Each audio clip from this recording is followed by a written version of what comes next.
Operasi Zebra Rinjani 2022 serentak dilaksanakan di 10 Kabupaten se-NTB. Pelaksanaan Ops Zebra Rinjani ini dijadwalkan berlangsung selama 14 hari dari tanggal 3 hingga 16 Oktober mendatang. Gelar pasukan Operasi Zebra Rinjani 2022 serentak dilaksanakan di 10 Kabupaten se-Nusa Tenggara Barat.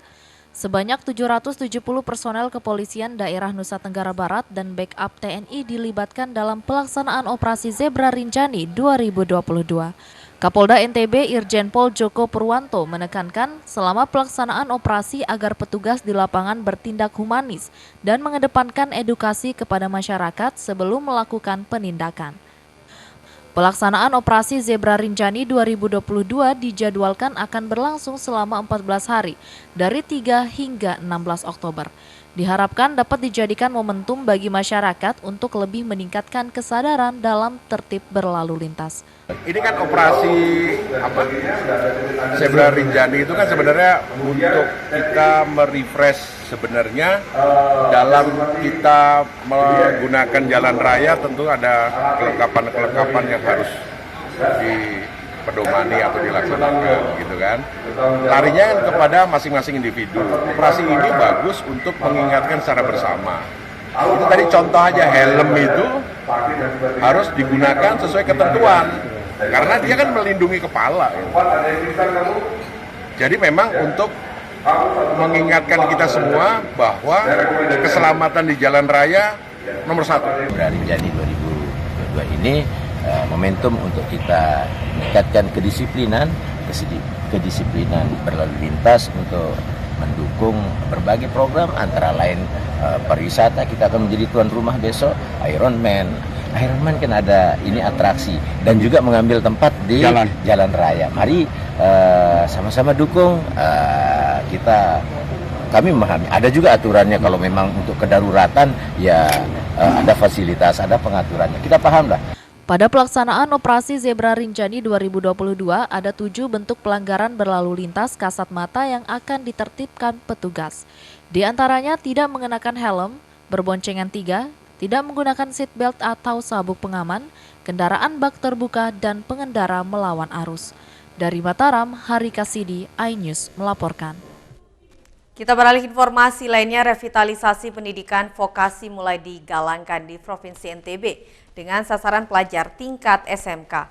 Pendidikan vokasi ini kedepannya diharapkan mampu ciptakan SDM yang berdaya saing di dunia kerja. Provinsi Nusa Tenggara Barat menjadi salah satu provinsi yang memiliki target industrialisasi dalam 5 tahun ke depan, sehingga dibutuhkan sumber daya manusia yang berdaya saing tinggi dan terampil di dunia kerja. Revitalisasi pendidikan vokasi dirasa mampu memberikan jawaban dalam tantangan ke depan di Nusa Tenggara Barat untuk menghasilkan siswa-siswa terampil berdaya saing tinggi, menghasilkan produk berkualitas. Kenapa ini penting? Kenapa? Karena sebuah negara itu akan maju kalau dunia industrinya maju. Dan dunia industri itu akan maju kalau didukung oleh tenaga-tenaga yang profesional, yang siap kerja. Itulah pendidikan vokasi. Jadi pendidikan vokasi adalah sebuah pendidikan yang diciptakan atau dibuat untuk menyiapkan lulusannya untuk siap kerja. Dari Mataram, Vinka Andini, iNews melaporkan. Kita beralih informasi lainnya, ribuan liter air bersih disalurkan Polres Lombok Timur ke warga terdampak kekeringan di wilayah Jerowaru. Bantuan ini diharapkan bisa meringankan beban warga yang selama ini terpaksa membeli air bersih untuk kebutuhan sehari-hari mereka.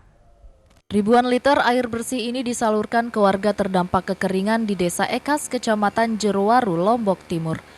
Polisi mengerahkan 2 unit mobil tangki berisi ribuan liter air bersih untuk disalurkan ke warga.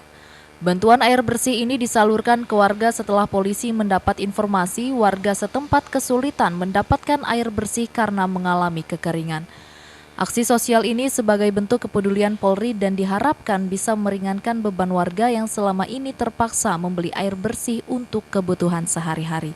Kita bisa lihat di belakang kita sudah ada juga 2 tangki air untuk kita membantu masyarakat yang memang di daerah selatan atau di Ekas ini dilaporkan bahwa di sini kekurangan air bersih. Juga sudah sampai laporan ke Polres, banyak masyarakat yang sudah sering memasak air payau sehingga tidak adanya air bersih. Untuk itu kita bantu berusaha untuk bisa memberikan air bersih hingga sampai ke daerah selatan ini. Wilayah Jerowaru sendiri hampir setiap tahun mengalami kekeringan hingga warga selalu kesulitan untuk mendapat air bersih. Dari Lombok Timur, Ramli Nurawang, iNews melaporkan. Beragam informasi penting lainnya akan kami sajikan untuk Anda sesaat lagi. Tetaplah di iNews NTB.